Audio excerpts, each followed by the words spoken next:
Rich dad, poor dad. Having two dads offered me the choice of contrasting points of view. One of a rich man and one of a poor man. I had two fathers, a rich one and a poor one. One was highly educated and intelligent. He had a Ph.D. and completed 4 years of undergraduate work in less than 2 years. He then went on to Stanford University, the University of Chicago, and Northwestern University to do his advanced studies, all on full financial scholarships. T. other father never finished the 8th grade. Both men were successful in their careers, working hard all their lives. Both earned substantial incomes. Yet one always struggled financially. The other would become one of the richest men in Hawaii. One died leaving tens of millions of dollars to his family, charities, and his church. The other left bills to be paid.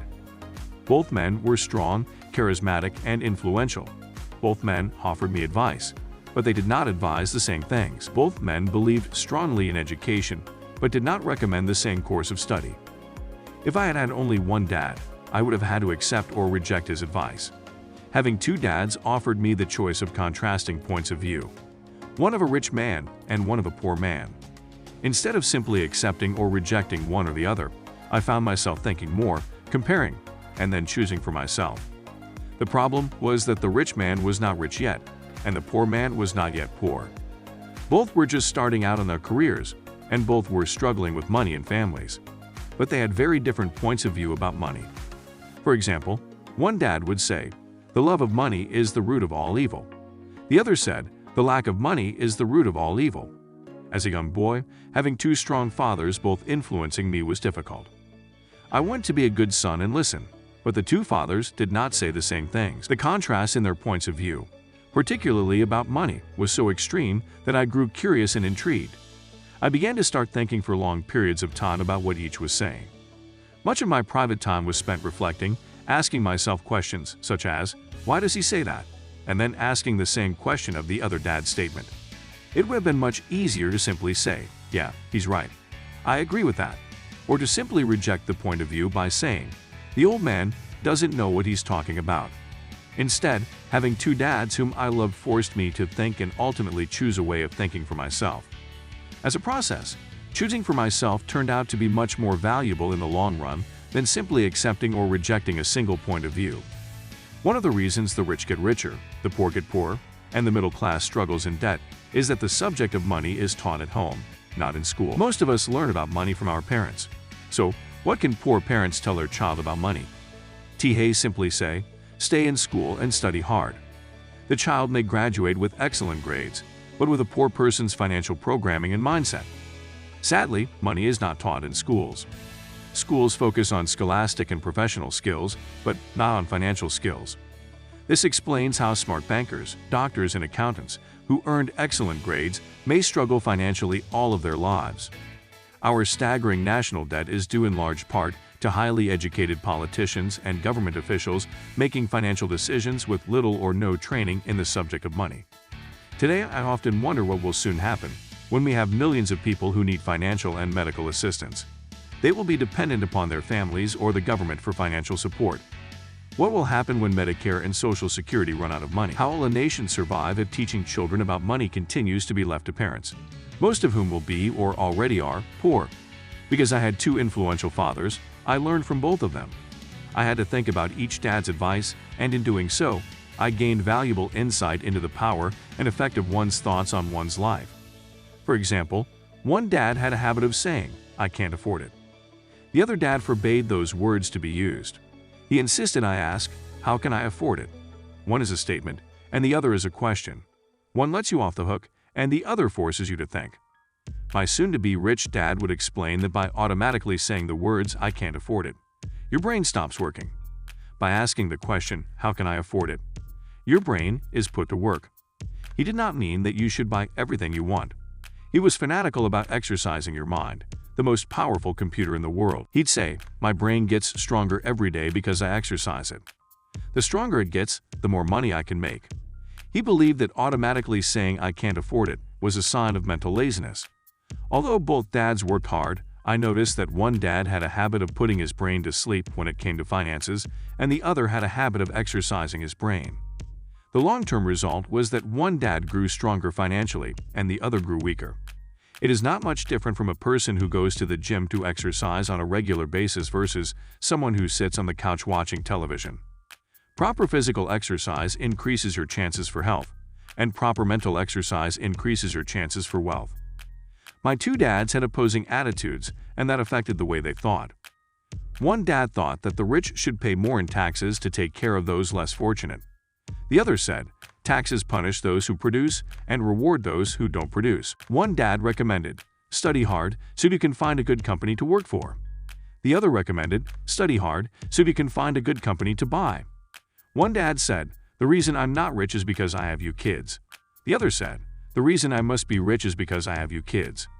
One encouraged talking about money and business at the dinner table, while the other forbade the subject of money to be discussed over a meal. One said, when it comes to money, play it safe. Don't take risks. The other said, learn to manage risk. One believed, our home is our largest investment and our greatest asset. The other believed, my house is a liability, and if your house is your largest investment, you're in trouble. Both dads paid their bills on time, yet one paid his bills first while the other paid his bills last. One dad believed in a company or the government taking care of you and your needs. He was always concerned about pay raises, retirement plans, medical benefits, sick leave, vacation days, and other perks. He was impressed with two of his uncles who joined the military and earned a retirement and entitlement package for life after 20 years of active service. He loved the idea of medical benefits and PX privileges the military provided its retirees. He also loved the tenure system available through the university. The idea of job protection for life and job benefits seemed more important at times than the job. He would often say, I've worked hard for the government, and I'm entitled to these benefits. He other believed in total financial self-reliance. He spoke out against the entitlement mentality and how it created weak and financially needy people. He was emphatic about being financially competent. One dad struggled to save a few dollars. The other created investments. One dad taught me how to write an impressive resume so I could find a good job. The other taught me how to write strong business and financial plans so I could create jobs. Being a product of two strong dads allowed me the luxury of observing the effects different thoughts have on one's life. I noticed that people really do shape their lives through their thoughts. For example, my poor dad always said, I'll never be rich, and that prophecy became reality. My rich dad, on the other hand, always referred to himself as rich. He would say things like, I'm a rich man, and rich people don't do this. Even when he was flat broke after a major financial setback, he continued to refer to himself as a rich man. He would cover himself by saying, there is a difference between being poor and being broke. Broke is temporary. Poor is eternal. My poor dad would say, I'm not interested in money, or money doesn't matter. My rich dad always said, money is power. The power of our thoughts may never be measured or appreciated, but it became obvious to me as a young boy that it was important to be aware of my thoughts and how I express myself. I noticed that my poor dad was poor, not because of the amount of money he earned, which was significant, but because of his thoughts and actions. As a young boy having two fathers, I became acutely aware of being careful about which thoughts I chose to adopt as my own. Should I listen to my rich dad or to my poor dad?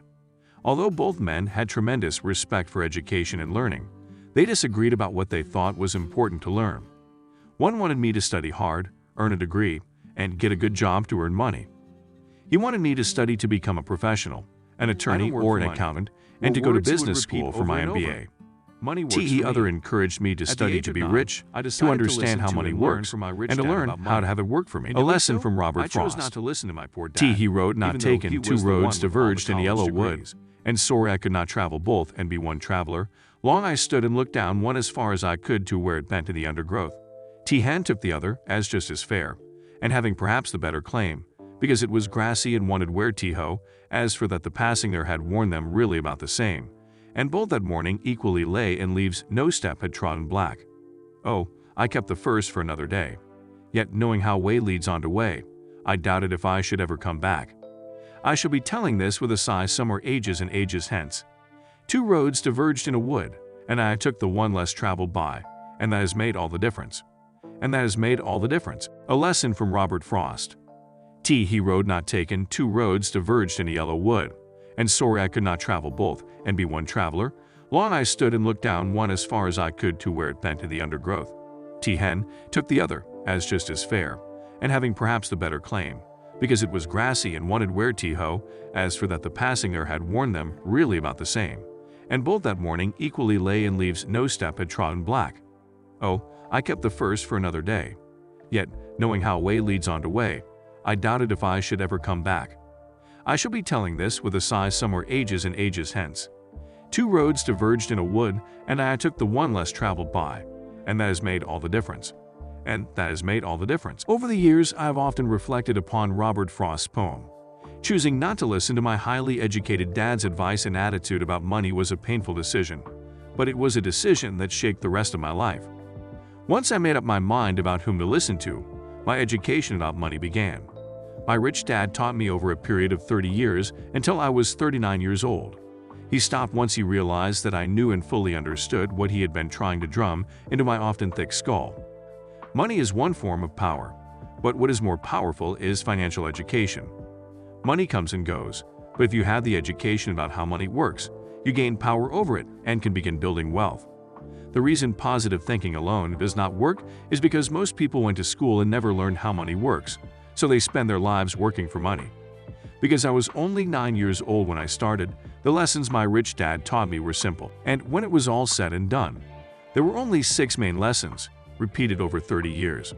This book is about those 6 lessons, put as simply as possible, just as simply as my rich dad put forth those lessons to me. The lessons are meant not to be answers, but guideposts that will assist you and your children to grow wealthier no matter what happens in a world of increasing change and uncertainty. And when it was all said and done, there were only 6 main lessons, repeated over 30 years.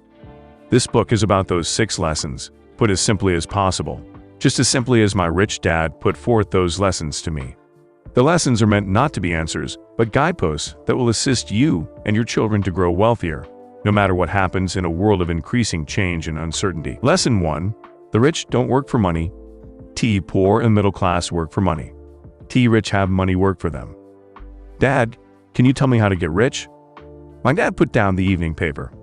Why do you want to get rich, son?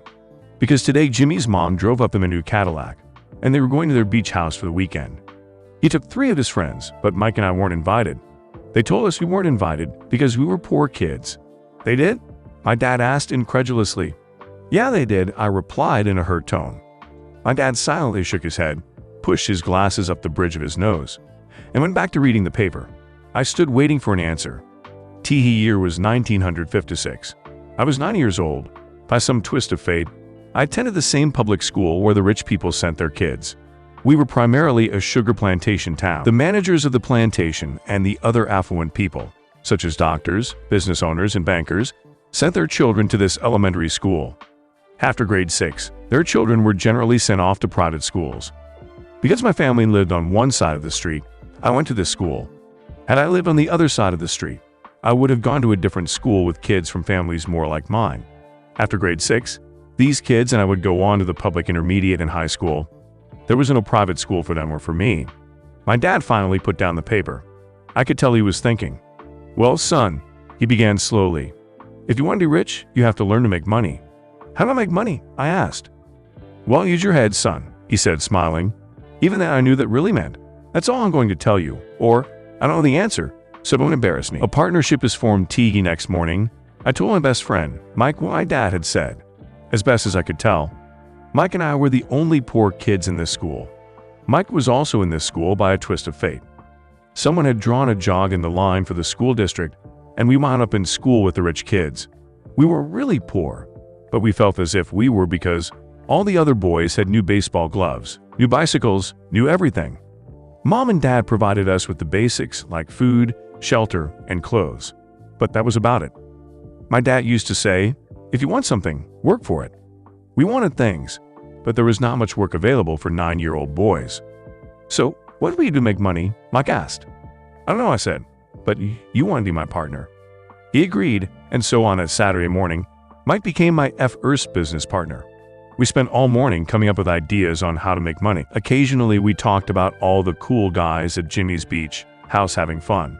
It hurt a little, but that hurt was good, because it inspired us to keep thinking of a way to make money.